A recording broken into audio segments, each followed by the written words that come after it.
to hear from the Secretary General, Mr. Antonio Guterres. Secretary General, take the floor.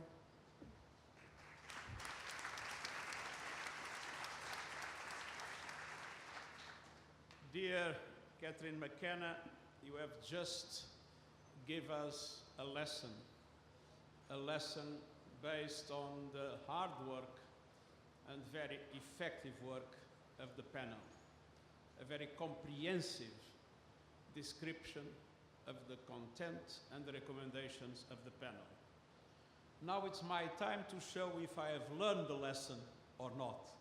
And I will, of course, wait for your judgment to see if I can move forward in relation to the very important work that you have done. And I want to start by thanking you and thanking the panel for this extraordinary contribution for climate action.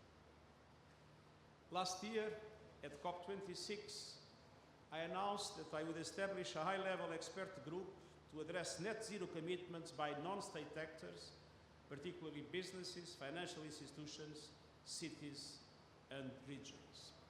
And I have to say that this announcement came immediately after a meeting I had with the representatives of the civil society that made that suggestion, and I found that suggestion a very important one and decided to move forward with it, which demonstrates how important is the role of civil society in helping decision makers to make the right choices. It was clear that we had a big gap in the climate space. A growing number of governments and non-state actors are pledging to be carbon-free, and obviously that's good news. The problem is that the criteria and benchmarks for these net zero commitments have varying levels of rigor and loopholes wide enough to drive a diesel truck through. We must have zero tolerance for net zero greenwashing. Net zero pledges. Today's expert group report is on how to guide to ensure credible, accountable net zero pledges. It provides clarity in 4 key areas: environmental integrity, credibility, accountability, and the role of governments. I will briefly touch on each. First, on environmental integrity, the Intergovernmental Panel on Climate Change is our scientific North Star. Net zero pledges must be in line with IPCC scenarios limiting warming to 1.5 degrees. That means global emissions must decline by at least 45% by 2030 and reach net zero by 2050.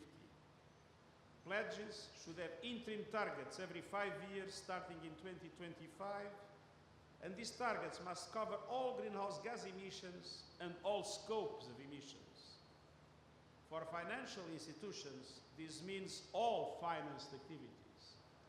For businesses, it means all emissions, direct, indirect, and those originating from supply chains. And for cities and regions, it means all territorial emissions. The message is clear to all those managing existing voluntary initiatives, as well as CEOs, mayors, governors committing to net zero. Abide by this standard and update your guidelines right away, and certainly no later than COP28. I also have a message to fossil fuel companies and their financial enablers. So-called net zero pledges that exclude core products and activities are poisoning our planet. They must thoroughly review their pledges and align them with this new guidance. And let's tell it like it is. Using bogus net zero pledges to cover up massive fossil fuel expansion is reprehensible. It is rank deception. This toxic cover-up could push our world over the climate cliff.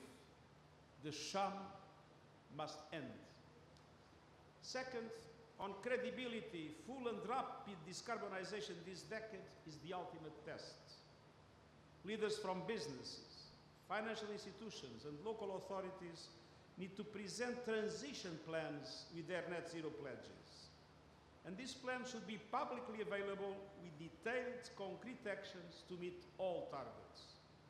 Management must be accountable for delivering on these pledges. And this means publicly advocating for decisive climate action and disclosing all lobbying activity. The absence of standards, regulations, and rigor in voluntary carbon market credits is deeply concerning. Shadow markets for carbon credits cannot undermine genuine emission reduction efforts, including in the short term.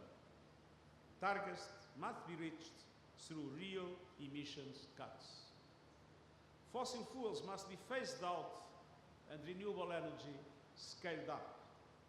I thank the group for providing clarity and details on what businesses, financial institutions, and subnational authorities need to do to phase out coal, oil, and gas. As fossil fuel finance is scaled down, climate finance for renewable energy needs to be scaled up.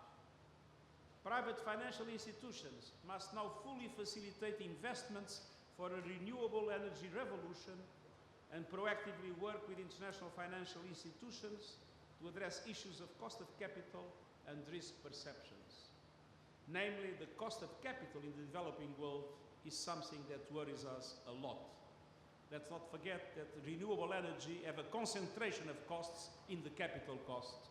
And so, to keep high interest rates in developing countries for these projects might kill them, and we need to make sure that the international financial system responds to this question.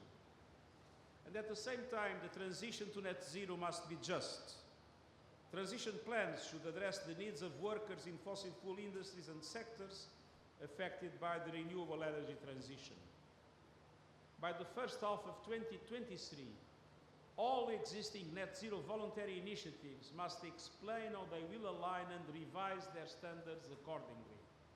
And all new initiatives must abide by these recommendations. My climate action team stands ready to assist in this process. I also ask UN agencies working on developing, implementing, or in any way supporting voluntary pledges to abide by these standards and criteria. Third, on accountability, full transparency is critical. The UNFCCC has a global and public platform, the Global Climate Action Portal, that is already being used to register pledges, publish transition plans, and track annual reporting on implementation. But it needs to be scaled up. I call on all net zero voluntary initiatives to accelerate efforts to standardize progress reports in an open format and via public platforms that feed into the UNFCCC portal. Government or private sector commitments to net zero cannot be a mere public relations exercise.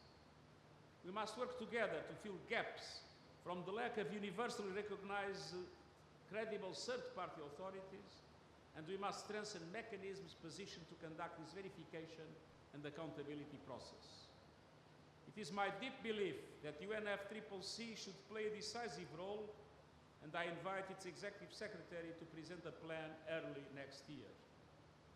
Fourth and finally, governments need to ensure that these voluntary initiatives become the new normal. I urge all government leaders to provide non-state entities with a level playing field to transition to a just net zero future. Solving the climate crisis requires strong political leadership. The G20, together with all OECD countries, must accelerate the decarbonization of their economies and then their addiction and subsidies to fossil fuels. This means they must rapidly regulate, design policies, pass legislation, and approve budgets to limit warming to 1.5 degrees. And I call on all other governments to build a net zero regulatory environment to fit their needs and national circumstances. I will closely follow the proposed task force on net zero regulations.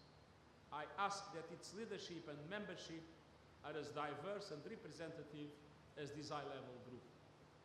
Once again, I thank the group for their vital contributions, and you can count on us, and on me in particular, to help move to the net zero future we need, and I thank you.